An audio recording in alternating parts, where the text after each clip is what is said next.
อุดมศึกษาไม่เทียมกันเสียโลกเรานั้นก็เดือดชื่อเลือกเกียรติกันการศึกษา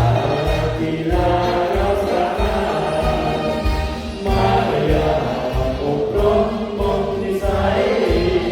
ก็ดีได้จริยาประพานามัยด้วยมีใน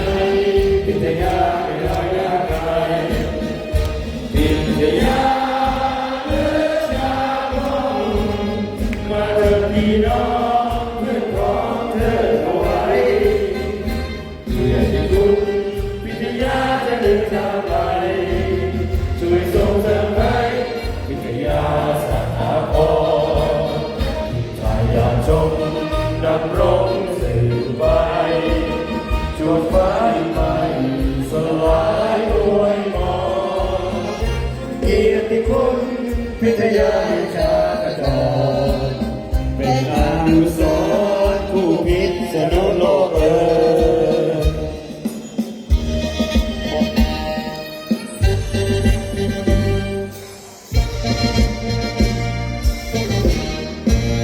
พิทยาคุณ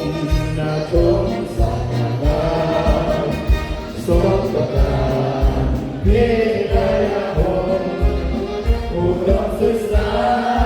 ไม่เทียมกันที่สุดโลกเรานั้นเรียกชื่อเรื่องเกียรติไกรการศึกษากีฬาเราสามารถมารยาทอบรมบ่มนิสัยบุญทิศจริยารานามัยนาบีและวินัยพิทยาไม่ลอยหน้าใครพิทยาเลือดาของมาเถิดพี่น้องเพื่อนของเธอเอาไว้เกียรติคุณพิทยาจะเดินทางไปช่วยส่งเสริมให้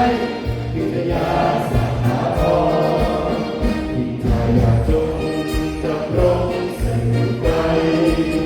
ชั่วฟ้าไม่สลายด้วยมอเกียรติคุณพิทยาชาติตรเป็นอนุสรณ์ผู้พิษณุโลกเธอ